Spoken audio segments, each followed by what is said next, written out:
माननीय मुख्यमंत्री ने हम लोग को संकल्प पत्र दिया है, अपने हाथों से दिया है। हम लोग को परमानेंट करना होगा। किसी का उम्र 35 साल है, अब वो 10 साल काम कर ले रहा है भूमि राजस्व के अंदर, तो उसका तो जीवन बर्बाद हो जाएगा जी। खाली 10वां पर होमगार्ड और बिहार पुलिस के भर्ती निकालती है। डिप्लोमा वाले छात्रों के लिए, इंजीनियर छात्रों के लिए हमारा सरकार कोई नहीं ध्यान दे रही है और बोलती है कि हम इंजीनियर हैं, हम इंजीनियर हैं। सरकार अपने संकल्प पत्र में लिखी है कि विगत 5 सालों के अंदर हम 1 करोड़ रोजगार देंगे। अरे तुम्हारे अंदर जो कर्मी है अभी, उसको तो परमानेंट कर दो। तुम कह रहा है कि 1 करोड़ रोजगार देंगे, अभी हम आप लोग के अंदर काम कर रहे हैं, तो हम लोग के भविष्य की कोई चिंता नहीं है आपको। आप आराम से कान पे जू रेंग के सोए हुए हैं। आप तो हमको कभी भी निकाल फेंकिएगा, कभी भी कहिएगा, कोई कॉज देकर, कोई लेटर थमाकर, कोई ऐसा कारण देकर हमको कहिएगा कि जाओ तुम काबिल नहीं है, तब हम क्या करेंगे? जब मेरा उम्र खत्म हो गया रहेगा तो हम कहाँ जाएंगे? कहाँ रोड पर भटकेंगे? राजस्व महाअभियान शुरू होते ही बिहार के जो अमीन है धरना प्रदर्शन कर रहे हैं। बातचीत करेंगे अमीनों से, क्या कुछ इनकी मांगे और किस लिए जो है धरना प्रदर्शन कर रहे हैं। क्या नाम है? मेरा नाम गौरव कुमार है, हम एसएसए हैं, स्पेशल सर्वे अमीन है। सरकार से केवल हमारा एक ही मांग है कि हम लोग का जो सरकार बहाली किया है वह संविदा आधार पे किया है। कुछ दिन पहले बीटीएससी का बहाली निकला है, बिना किसी एग्जाम के आधार पे उन लोग का परमानेंट जॉब हो गया और हम लोग से एग्जाम लिया। बीसीसी ने हम लोग का एग्जाम लिया, Bihar combined interactive competition board हम लोग का एग्जाम लिया और हम लोग एग्जाम के थ्रू आए, लेकिन हम लोग को संविदा पे रखा गया है। हम लोग 12-12 घंटा मौजा के अंदर काम कर रहे हैं, छुट्टी भी हम लोग को नहीं मुहैया होता, नहीं मिल रहा है हम लोग को छुट्टी, और हम लोग छुट्टी के दिन में मैडम काम कर रहे हैं। दूसरा, हम लोग का सैलरी 6-6 महीना पे आता है, परिवार की स्थिति काफी ज्यादा खराब हो जाती है, लेकिन नौकरशाही में हम लोग अपने अच्छा परिचय देते हुए हम लोग तब पर भी काम कर रहे हैं। अभी ऐसा स्थिति हो गया है कि सरकार जिससे एग्जाम नहीं लिया है उसको परमानेंट कर दिया है। हम लोग से एग्जाम पे लेकर भी हम लोग को संविदा रखा है। हम लोग का सरकार से एक ही मांग है, अर्जेंट करो, अर्जेंट करो, परमानेंट करो, परमानेंट करो। और देखिए, विगत हम लोग अभी 2 दिन से बैठे, हम लोग का एक ही बात है कि हम लोग जब तक हम लोग का मांग नहीं पूरा होता हम लोग अनिश्चितकालीन धरना पर रहेंगे। विगत 2 दिन से 15 अगस्त था, इससे के बाद एक जन्माष्टमी थी, छुट्टी भी थी। अब लगातार ऑफिस खुलेंगे, पदाधिकारीगण हमारी बात को समझेंगे।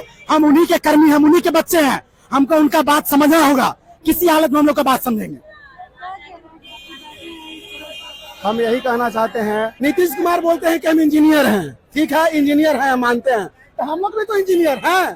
सरकार बोलते हैं कि इंजीनियर हैं, ताकि हम लोग भी इंजीनियर हैं।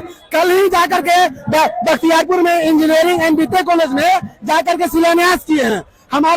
हमारा आरपीओ जिला में पॉलिटेक्निक कॉलेज खोला गया है, पॉलिटेक्निक कॉलेज खोला गया है, तो खाली नीतीश कुमार सिपाही या पुलिस का बहाली कर रहे हैं। हमारा 10,000 हर एक साल विगत वर्षों में 10 साल डिप्लोमा अभी तक किया हुआ स्टूडेंट हमारे यहाँ से उभरता है। जब उभरता है तो उसको सरकारी नौकरी मिलना चाहिए ना, तो खाली 10वां पर होमगार्ड और बिहार पुलिस के भर्ती निकालती है। डिप्लोमा वाले छात्रों के लिए, इंजीनियर छात्रों के लिए हमारा सरकार कोई नहीं ध्यान दे रही है और बोलती है कि हम इंजीनियर हैं, हम इंजीनियर हैं, तो हम भी तो इंजीनियर हैं। इंजीनियरिंग कर करके हमें एक LRC का नौकरी लगा है, वो भी संविदा नौकरी, वो संविदा नौकरी। बताइए, तब बीटीएससी नौकरी हुआ, बीटीएससी सिविल डिप्लोमा पर हुआ, जो ज्वाइन किया हुआ 6-7 महीने पहले, उस सबके नंबर बेसिस पर हुआ। हम लोग BCEC बोर्ड एग्जाम देकर आए हैं, इंटरव्यू क्वालिफाई करके आए हैं। हम लोग का संविदा का ठेपा लगाया हुआ है। हमको एक ठेपा मिटाने के लिए हमें परमानेंट चाहिए, हमें 4600 ग्रेड पे चाहिए और तत्काल परमानेंट चाहिए। बस हमें सरकार के ही गुजारिश है, बस यही गुजारिश है। कहने का सरकार अपने संकल्प पत्र में लिखी है कि विगत 5 सालों के अंदर हम 1 करोड़ रोजगार देंगे। अरे तुम्हारे अंदर जो कर्मी है अभी, उसको तो परमानेंट कर दो। तुम कह रहा है कि 1 करोड़ रोजगार देंगे, अभी हम आप लोग के अंदर काम कर रहे हैं, तो हम लोग के भविष्य की कोई चिंता नहीं है आपको। आप आराम से कान पे जू रेंग के सोए हुए हैं, लेकिन आप कह रहे हैं कि हम अपना नौकरी देंगे। अरे हम लोग हैं, संविदा की भेंट चढ़ गई है। अगर किसी का उम्र 35 साल है, अब वो 10 साल काम कर ले रहा है भूमि राजस्व के अंदर, तो उसका तो जीवन बर्बाद हो जाएगा जी। हम लोग का अगर 10 साल भी हम लोग काम करते हैं तो हम लोग का फिर पढ़ाई भी नहीं कर पाएंगे। अगर हम लोग का नौकरी ही नहीं करिएगा तो हमारे परिवार का जीवन कैसे चलेगा आगे? आप तो हमको कभी भी निकाल फेंकिएगा, कभी भी कहिएगा, कोई कॉज देकर, कोई लेटर थमाकर, कोई ऐसा कारण देकर हमको कहिएगा कि जाओ तुम काबिल नहीं है, तब हम क्या करेंगे? जब मेरा उम्र खत्म हो गया रहेगा तो हम कहाँ जाएंगे? कहाँ रोड पे भटकेंगे? माननीय मुख्यमंत्री जी, क्या युवाओं को रोड पे भटकाइएगा? हम लोग को परमानेंट करिए, केवल परमानेंट करिए। आपके संकल्प पत्र में लिखा है कि आप 1 करोड़ रोजगार दीजिएगा, तो 1 करोड़ रोजगार संविदा पे दीजिएगा। माननीय मुख्यमंत्री ने हम लोग को संकल्प पत्र दिया है, अपने हाथों से दिया है, हम लोग को परमानेंट करना होगा। अर्जेंट करो, अर्जेंट करो, परमानेंट करो, परमानेंट करो। एक ही देखिए मैम, सबसे बड़ा इशू है इसमें कॉन्ट्रैक्ट पर कि 5-6 महीना तक सैलरी नहीं आ रहा। लड़का सब मतलब किसी से पैसा उधार ले 6-6 महीना मंथ से सैलरी कंटिन्यू नहीं आया है। सोचिए कि संविदा का आलम यह है कि हम लोग दुकान से उधार लेकर के, घर से पैसा मंगा करके, मतलब नौकरी के नाम पर हम लोग धब्बा है एक तरीके से। धब्बा हम इसलिए बोल रहे हैं मैम कि किसी भी कर्मी से आप बात कर लीजिए, 5 महीना से सैलरी नहीं आया है। अब सोचिए कि इस अगर 2025 देखा जाए तो 2025 में हम लोग को 1 रुपया भी नहीं दिया गया, 2024 से ही पेमेंट पेंडिंग है। तो संविदा इसलिए हम लोग बोल रहे हैं कि परमानेंट करिए, और जो भी सुख सुविधा परमानेंट कर्मी को दे रहे हैं, क्योंकि हम लोग भी तो उतना ही टाइम आपके लिए दे रहे हैं, उससे ज्यादा हम लोग टाइम दे रहे हैं। 24/7 हम लोग अवेलेबल है, नाइट में भी काम कर रहे हैं, डे में भी काम कर रहे हैं, मौजा में भी जा रहे हैं, ऑफिस में भी काम कर रहे हैं। ऑफ नहीं रहता है, छुट्टी नहीं रहती। नहीं, छुट्टी नाम का तो चीज ही नहीं है इसमें। संविदा में आपको रात में भी ऑर्डर आएगा कि आप रिपोर्ट बना के भेजिए, तो रात में ही भेजना होगा, उसमें कोई कंप्रोमाइज नहीं है। लेकिन सैलरी में कंप्रोमाइज है। सैलरी हम लोग का 6-6 महीना तक नहीं आया है, 5-6 महीना तक सैलरी कंटिन्यू नहीं आया। ऐसा नहीं कि बीच में डाल दिया, कंटिन्यू नहीं सैलरी आया है।